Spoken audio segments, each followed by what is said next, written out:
Divisions have rocked striking junior secondary school intern teachers after a section of them signed an agreement with the Kenya Union of Post-Primary Education to end the strike and resume teaching.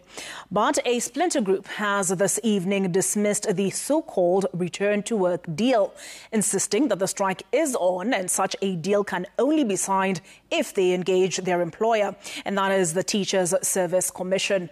And as Emily Chebet reports, leadership squabbles among JSS intern teachers could further paralyze learning in JSS institutions.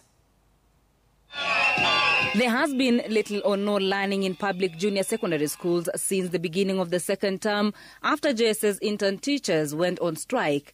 And today, cold water was poured into a little light that was seen following an agreement signed between a section of the striking intern teachers and the Kenya Union of Post-Primary Education, KUPPET, whom they say were mediators between the teachers and their employer, the Teachers Service Commission. Pursuant to resolution by the KUPPET National Governing Council, the National Executive Board has facilitated a return to work formula for the junior secondary school teachers who have boycotted classes for the last 2 weeks to demand their employment on permanent and pensionable terms.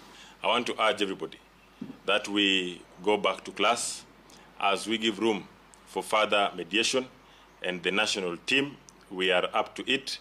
We will follow it closely to ensure that at the end of the day, justice is served.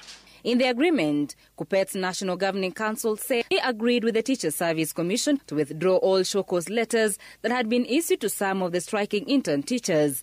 In addition, the union said they have engaged the National Assembly to allocate 8.3 billion Kenya shillings to facilitate TSE to convert 26,000 intern teachers into permanent and pensionable in the next financial year after the court declared teacher internship null and void. The 8.3 billion should cater for all intern teachers hired in January 2023. The union demands that the 4.68 billion earmarked for new recruitment should be used strictly for permanent and pensionable employment.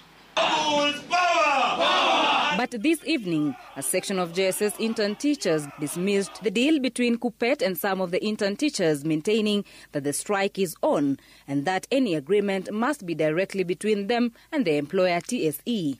KUPPET cannot purport to withdraw the show cause letters that were already challenged in court unless they are the ones who sent those show cause letters. Our demands remain to be confirmation of 46,000 interns, and any agreement or deal must engage the right parties, that is, TSE or Parliament through the Labour Committee. Intern teachers have no employer-employee relationship with TSE. Therefore, they cannot purport to train teachers who are not their employees. Teachers should remain in demonstrations on Monday onwards until further notice. Leadership wrangles among the intern teachers played out. Omari's team disowning and even declaring that the team that was at KUPPET earlier is no longer part of them. Emily Chebet, Citizen TV.